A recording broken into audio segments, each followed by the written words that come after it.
बिस्मिल्लाहिर्रहमानिर्रहीम। तमाम देखने और सुनने वालों को यासर महमूद का सलाम। आज की इस वीडियो के अंदर मैं आपके सामने जो गुज़श्ता हमारी एक सीरीज़ चल रही है ICD-10 CM कोडिंग की, उसमें से जो हम कन्वेंशंस पढ़ रहे थे, कुछ कन्वेंशंस के हवाले से मैं कुछ इम्पोर्टेंट बातें आपके साथ लाजमी शेयर करूँगा। आपसे ये रिक्वेस्ट है कि आप ये वीडियो एंड तक देखिएगा। इंशाल्लाह आपको काफ़ी मालूमात मिलेगी। तो बढ़ते हैं आज की वीडियो की जानब और देखते हैं कि आज के कन्वेंशंस के अंदर हम क्या क्या चीज़ें देखेंगे। The index of external causes of injuries. तो इसके अंदर ये होता है कि जितने भी एक्सटर्नल काजेज़ होते हैं किसी भी इंजरी के, मिसाल के तौर पे कोई शख्स अगर किसी गाड़ी से हिट हुआ है या कहीं छत से गिरा है या किसी बेसबॉल खेलते हुए या क्रिकेट खेलते हुए किसी हार्ड बॉल से वट एवर जिस भी इंजरी एक्सटर्नल काजेज़ कोई भी काज बना है इंजरी का कोई भी चीज़, तो वो चीज़ जो है ना वो इस इंडेक्स के अंदर देखी जाती है। ये भी अल्फ़ाबेटिकली जो है ना वो ऑर्गेनाइज की होती है। सैंपल के तौर पे मैं आपको शेयर कर देता हूँ ये वाली भी। यहाँ पे जो एक्सटर्नल काजेज बन रहे हैं इंजरी के वो आपके सामने लिखे हुए आ रहे हैं आदमी। तो एफ़ की जो कैटेगरी होगी या एफ़ की जो इंडेक्स होगी वहाँ पे जाके आप देख सकते हैं। मिसाल तौर पर ए में देख रहे हैं तो ए के लिहाज से जितनी भी चीज़ें होती हैं वो इसके अंदर आ रही होती हैं ए के लिहाज से।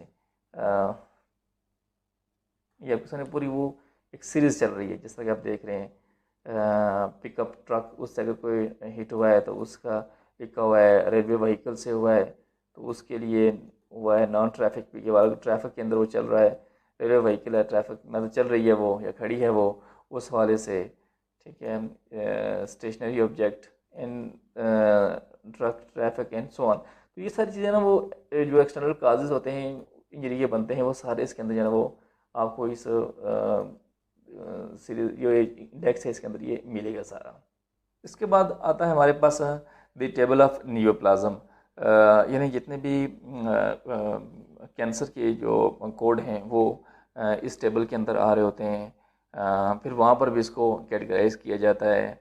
Primary malignant, secondary malignant, carcinoma इन Situ, unspecified behaviour, uncertain behaviour. उस लिहाज से कोड्स को आगे ना वो डिवाइड किया गया है, आगे कैटेगराइज किया गया है। तो अभी मैं आपके सामने जो टेबल है, टेबल ऑफ नियोप्लाज्म, उसको मैं ओपन करता हूँ मैं उसको, और फिर वहाँ से मैं फिर आपको कोड दिखाऊंगा कि वहाँ से कोड आपने कैसे आइडेंटिफाई करना है। तो ये आप अपनी स्क्रीन पर देख सकते हैं कि टेबल ऑफ नियोप्लाज्म है। जैसा कि पहले आपसे मैंने शेयर किया था कि मुख्तलिफ चीज़ों में ये जो है वो डिवाइड किया गया है। मिसाल के तौर पे सबसे पहले आपके ऊपर आप देखेंगे तो मैलिग्नेंट प्राइमरी होगा, मैलिग्नेंट सेकेंडरी है, कार्सिनोमा इन सिटू है, बिनाइन है, अनसर्टन बिहेवियर है एंड अनस्पेसिफाइड बिहेवियर। तो ये जो इसके हैं कैंसर की जो कंडीशंस हैं या स्टेजेस हैं ये उसके बारे में जो है वो बताया गया है। और ये भी अल्फ़ाबेटिकली जो है ना वो आगे कैटेगराइज किया गया है, इनको भी अल्फ़ाबेटिकली लिखा गया है। मिसाल के तौर पे अब नियोप्लाज्म है तो ये अब्डोमिनल का है, तो अब्डोमिनल की कैविटी है, ऑर्गन है एंड सो ऑन। आगे सारी वाल, अब्डोमिनल वाल है, स्किन है और फिर टिश्यूज़ के अंदर है। तो ये सारा आगे इसको कैटेगराइज किया गया है एंड सो ऑन। तो यहाँ पे आपने एक और भी देखना है कि जो भी आपकी कंडीशन है नियोप्लाज्म की वो आपने देखनी है।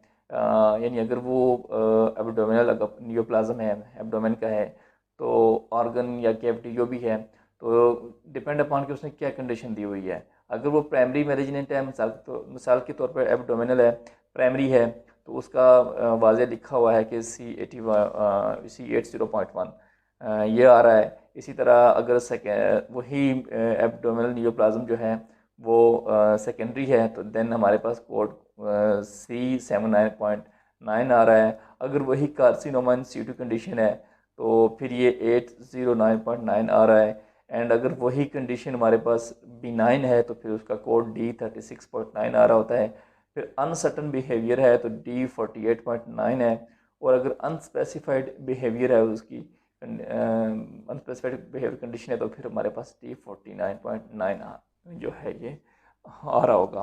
तो डिपेंड अपॉन के जो प्रोग्रेस नोट्स के अंदर या किसी भी एग्ज़ाम के जो क्वेश्चन है उसके अंदर जो उसकी कंडीशन है न्यूप्लाज्म की वो कौन सी है वो आइडेंटिफाई करनी है, किस तरह से वो आ रही है। तो फर्दर ये प्राइमरी मैलिग्नेंट जो होता है या सेकेंडरी कौन सा होता है, प्राइमरी यहाँ से ओरिजिनेट होता है कैंसर, और मैलिग्नेंट वो जो फैलने वाला होता है आगे दूसरी जगह पे चला जाता है, कार्सिनोमा इन सिटू, यानी होता ये भी सीवियर है लेकिन ये एक जगह पे रहता है, फैलता नहीं है, बिनाइन काइंड होता है, मतलब नुकसान नहीं पहुंचाता होता। कैंसर की टाइप होती है अनसर्टन बिहेवियर, यानी लैब के अंदर इसका कोई भी कंडीशन समझ नहीं आ रही कि ये प्राइमरी है सेकेंडरी है या बिनाइन है, कार्सिनोमा है इसकी, अब ये डिफाइन नहीं हो रहा।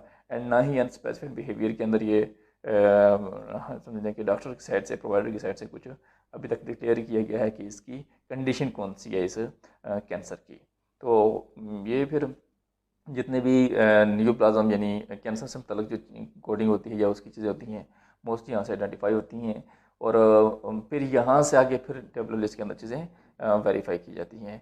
यानी अगर अल्फ़ाबेटिक इंडेक्स में जाएंगे तो वहाँ से भी कोड देखने के बाद आपको वेरीफाई टेबुलर लिस्ट से करना है, और अगर आप टेबल ऑफ न्यूप्लाज्म से देख रहे हैं तो यहाँ से देखने के बाद भी index of external cause of injury से देख रहे हैं तो वहाँ से भी अपने कोड देखने के बाद वेरीफाई करना है जाके टेबुलर लिस्ट के अंदर।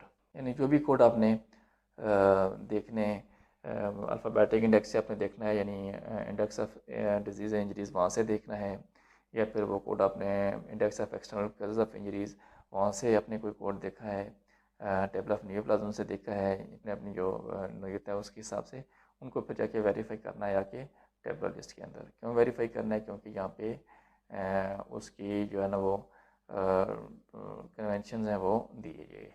उम्मीद है कि ये वीडियो आपके लिए काफ़ी हेल्पफुल साबित होगी।